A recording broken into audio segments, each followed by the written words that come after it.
Mr. Chairman, the Trump administration's forced child separation policy will forever be a dark time in our nation's history. The policy undermines our country's moral standing in the world that generations of Americans have worked so hard and in some cases have given their lives to build.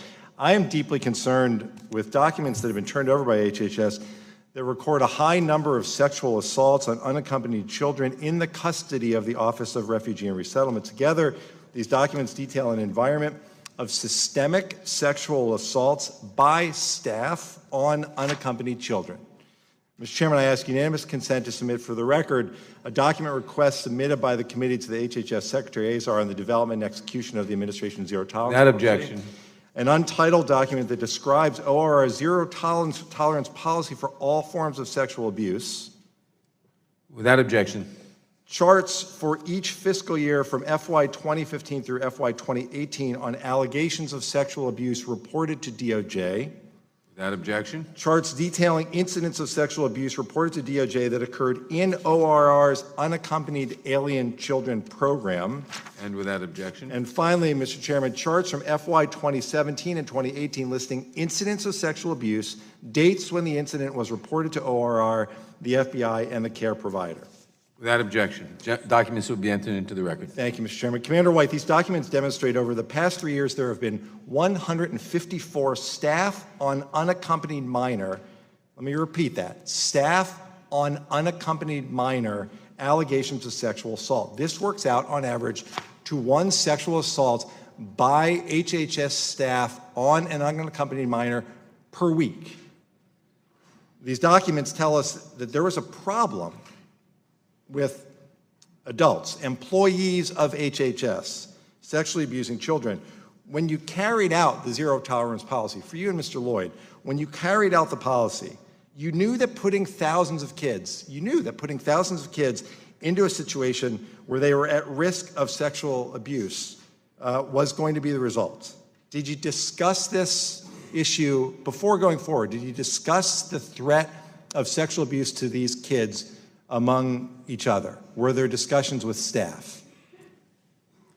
Representative, let me first correct an error. Those are not HHS staff in any of those allegations. That statement is false. Those are Those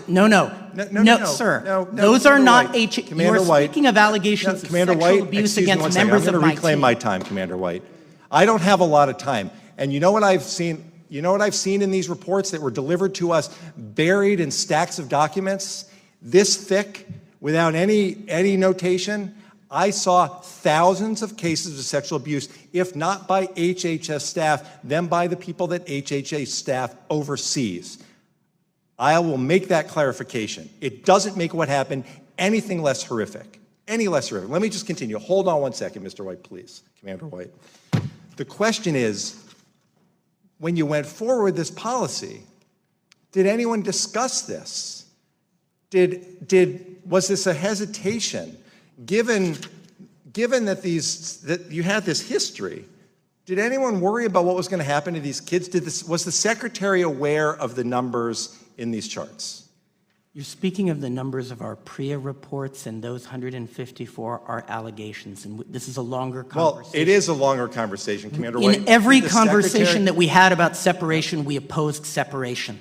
I appreciate that. Mr. That was Lloyd, based on actual facts. And was the Secretary aware of these numbers? Was the Secretary aware that in moving forward and doing the work that you do, and for everyone on the panel, did people consider that when you went forward on the zero tolerance policy, that we're moving forward on a policy that would put these kids at risk of sexual assaults? That's the question.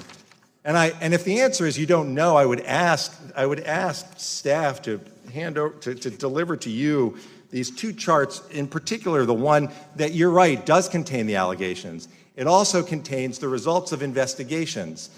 Those employees who were reassigned, those who were terminated, those who continue to be employed. There are 1,000 questions that we have, but I would ask that you deliver these to the Secretary so that we can have a full exploration of them. The details of these sexual abuse allegations are shocking. Mr. Chairman and Chairperson Lofgren, I know, will join me in continuing to press the administration on these issues. It was our obligation, the administration's obligation, to help keep these kids safe, child's best interest, safety, and well-being of alien children. That's what we heard this morning. Mr. Chairman, we failed. And this is just the start of what I believe to be a very important series of questions that this administration must answer, and I yield back.